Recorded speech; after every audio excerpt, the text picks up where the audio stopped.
నకిలీ కాదు, నిజమైన ద్రాక్షవల్లిని నేనే. కాబట్టి చూడండి, నేను నిజమైన ద్రాక్షవల్లిని, నా తండ్రి వ్యవసాయకుడు. వ్యవసాయకుడు ఏ విధంగా కాపు కాస్తాడు, ఏ విధంగానైతే అన్ని విధాలుగా చూసుకుంటాడు, నా తండ్రి వ్యవసాయకుడుగా అన్ని విధాలుగా చూసుకుంటున్నాడు. చూడండి ప్రేమైనటువంటి దేవుని బిడ్డలారా, నేను ద్రాక్షవల్లిని అనగా ద్రాక్షవల్లి అంటే యేసుక్రీస్తు. ఆ యొక్క ద్రాక్షవల్లిని కాపాడేది ఎవరు అంటే దేవుడు.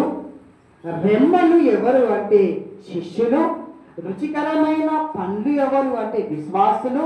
పుల్లని కాయలు ఎవరు అంటే అవిశ్వాసులు. ఇదే ఉపమానం యొక్క భావము. అందుకే అక్కడ ప్రభు అంటున్నాడు, యోహాను సువార్త 15వ అధ్యాయము 2లో మనం చూస్తే అక్కడ ఏమంటున్నాడు, నాలో ఫలింపని ప్రతి తీగను తీసి పారవేయును. అనగా ఈ యొక్క ద్రాక్ష రెమ్మ ఫలించాలి అంటే దేన్ని అంటిపెట్టుకొని ఉండాలి? ఆ తీగకు అంటిపెట్టుకొని ఉండాలి. ఆ తీగకు అంటిపెట్టుకొని ఉన్నప్పుడే ఈ యొక్క పోషణ అనేది వాటికి అందుతుంది. కాబట్టి ఫలింపని తీగ కత్తిరిస్తా. ఎందుకు కత్తిరిస్తా అంటే ఈ పోషణ అనేది మంచి వాటికి చెడ్డ వాటికి వెళ్ళడం వల్ల ఏమవుతుంది? పోషణ వ్యర్థమవుతుంది, పాడైపోతుంది. మనం ఎరివేసిన, నీళ్లు పోసిన, మందేసిన ఈ పనికిరాని రెమ్మలకేస్తే ఏ లాభము? కాబట్టి ఏం చేస్తున్నాడు యజమానుడు? కత్తరిస్తున్నాడు. మంచిగా అవి ఇంకా ఉన్నవి ఫలించడానికి వాటిని కత్తరిస్తున్నాడు. అదేవిధంగా యేసులో మనము నిలిచి ఉంటేనే ఫలిస్తాము. యేసులో నిలిచి లేకపోతే దేవుడు మనల్ని శిక్షిస్తాడు, దేవుడు మనల్ని దండిస్తాడు.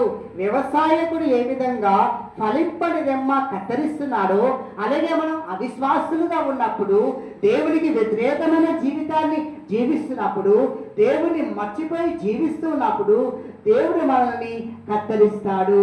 ఏ విధంగా అంటే హెబ్రీలకు రాసిన లేఖ 12వ అధ్యాయము 5వ వచనాన్ని మనం చూస్తే, నా కుమారుడా, దేవుడు నిన్ను గద్దించినప్పుడు దేవుని యొక్క శిక్షను నీవు తృణీకరింపకుము అని చెప్పేసి అక్కడ అంటూ ఉన్నాడు.